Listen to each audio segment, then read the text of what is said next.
घर में सुख शांति के लिए सरल ज्योतिषी उपाय, इनकी हम चर्चा करेंगे। सब कुछ आपके पास है, भगवान की पूर्ण कृपा है, फिर भी नेगेटिव एनर्जी की वजह से, अराजक तत्वों के किए कराए टोने टोटके के प्रभाव से, नजर दोष से, यदि आपके जीवन में घर में सुख शांति नहीं है, सुख शांति चैन पे ग्रहण लगा हुआ है, नजर बंधन है, कुछ भी है, ऊपरी बाधा, तो आप के लिए हम आज कुछ सरल ज्योतिषी उपाय की बात करेंगे, जिनको अगर आप कंटिन्यू अपने घर पे अपना लेते हैं तो निश्चित रूप से मेरे प्यारे मित्रों सुख शांति का प्रभाव अवश्य ही देखने को मिल जाएगा। पहला उपाय क्या करना है आपको? पहला उपाय आपको करना है, सर्वप्रथम आप जब भी पूजा कक्ष में जाएं तो पूजा कक्ष में आप ऐसे हाथ जोड़ सकते हैं, लेकिन खड़े होकर के ऐसे हाथ जोड़ना भगवान को उचित नहीं है। आप घर पे पूजा कक्ष में अपना मत्था रख करके जमीन में मत्था टेक करके प्रणाम करें। अगर आप मत्था टेक करके प्रणाम करेंगे तो भाव यह होता है कि आप भगवान के सामने नतमस्तक हो गए, यानी मन से भी और तन से भी। आप मन से और तन से दोनों से भगवान के प्रति नतमस्तक हो गए हैं। भगवान की ऊर्जा निश्चित रूप से आपको आशीर्वाद देगी, इसमें कोई संदेह नहीं है। दूसरा, आपको सायंकालीन एक कपूर आता है, भीमसेनी कपूर, उस कपूर को अवश्य घर पर जलाना चाहिए। अगर हो सके तो उस पर आप 2 लौंग ले लें और लौंग पे मंत्र आपको माता जी का क्या बोलना है? ओम जयंती मंगला काली भद्रकाली कपालिनी दुर्गा क्षमा शिवा धात्री स्वाहा स्वधा नमोस्तुते। यह मंत्र आप बोल करके आप कपूर में 2 लौंग रख सकते हैं, यानी जला सकते हैं। वह धुआं घर पे फैलेगा, नेगेटिविटी को हटाएगा, समृद्धि के द्वार खोलेगा। अगर आप और भी कुछ बेहतर करना चाहते हैं लाइफ में, आपको शत्रुओं से परेशानी है, पीछा नहीं छोड़ रहे हैं शत्रु आपके, तो उनका पतन होना भी शुरू हो जाएगा। आपको उनके लिए क्या करना होगा?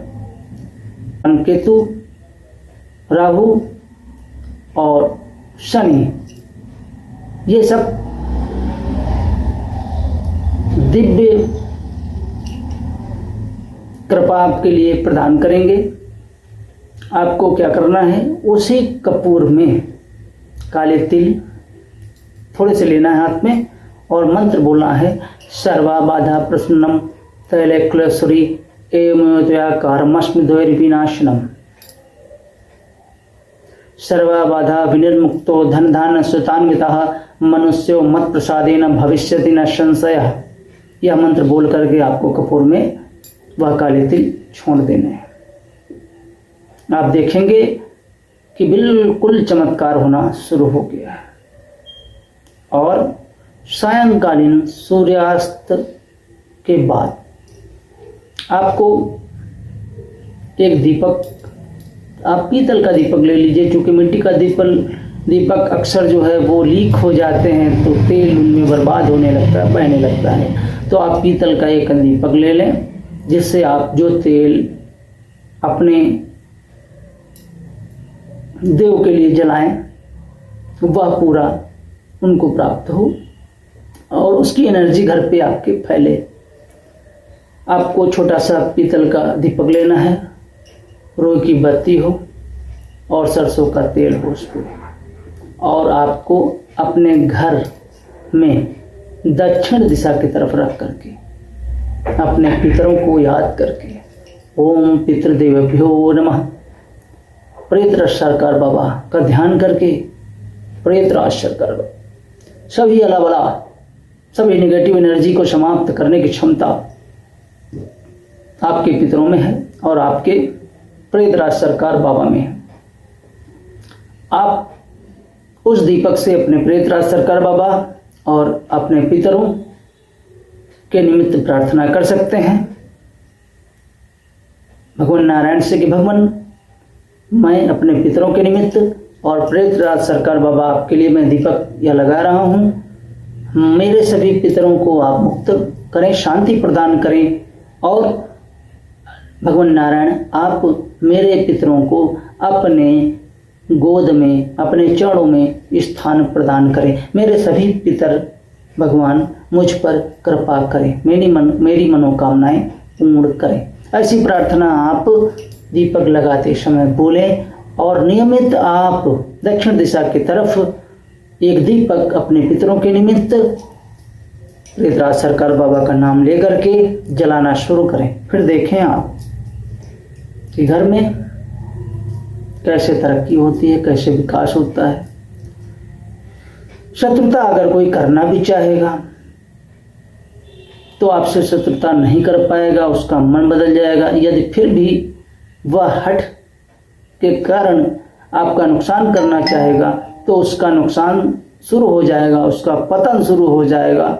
वह आप तक आपके इर्द गिर्द नज़दीक नहीं कुछ कर पाएगा, पहुंच पाएगा और ना ही आपका कहीं से नुकसान कर पाएगा, क्योंकि प्रेत राज सरकार बाबा और आपके पितर भगवान पर्याप्त हैं उसकी व्यवस्था करने के लिए। बस आपको पूर्ण भाव के साथ यह क्रिया कर लेनी ही है। और यदि घर पे आप शालिग्राम भगवान को स्नान कराते हैं या कुछ लोग भगवान बाबा भोलेनाथ का रुद्राभिषेक भी घर पे करते हैं, गणेश भगवान को कुछ लोग स्नान कराते हैं घर पे, तो आप जिन भी देवी देवताओं को स्नान कराते हैं, स्नान कराने के बाद जो जल बचता है आपका, वह जल परम पवित्र ऊर्जावान होता है। उस जल को कभी भी ऐसी जगह नहीं फेंकना चाहिए, डालना चाहिए जहां पर आपके पैर पड़े। उस जल को आपको यदि कोई मंत्र मिला है, इष्ट का मंत्र या गुरु मंत्र, तो जब स्नान कराने के बाद पूजा के बाद जो जल आपका बचा है उसको आप अन्यथा कहीं पर न डालें और उसको क्या करें, आप मंत्र बोलते हुए अपने घर की दीवारों पे चारों तरफ छिड़काव कर सकते हैं। मंत्र को बोल करके आप आभास करेंगे कि घर की धीरे धीरे नेगेटिविटी समाप्त होने लगी है और घर में सुख शांति बिल्कुल आना शुरू हो गई है। आप यह उपाय करें और जीवन में चमत्कारिक परिणाम को प्राप्त करें। मेरे प्यारे मित्रों, अगर आपका कोई प्रश्न है, आपको किसी भी प्रकार का दिव्य उपाय जानना है, जीवन की परेशानियों से निराश हो चुके हैं, किसी भी प्रकार की आपको एडवाइस सलाह कंसल्टेंसी लेनी है, तो निश्चित रूप से आप हमारे संस्थान से ले सकते हैं। हमारे संस्थान से आपके नाम से, आपके गोत्र के नाम से, आपके माता के नाम से हम आपके प्रश्न का जवाब खोजते हैं और फिर आप तक बताते हैं, जिससे आप अगर वह उपाय फॉलो करते हैं तो जीवन में चमत्कारिक परिणाम होता ही होता है। आपका कमेंट स्वीकार है। कोई भी जिज्ञासा मन में हो आप कमेंट में अवश्य लिखें। पहली बार हमारे चैनल में आए हैं तो चैनल को सब्सक्राइब जरूर कर लें, जिससे कोई भी वीडियो चैनल में अपलोड हो तो उसका नोटिफिकेशन आपको प्राप्त हो और आप उसका उपाय कर पाएं, जिससे जीवन में कुछ परिणाम बेहतर हो सके। जय जय श्री राम, सीताराम।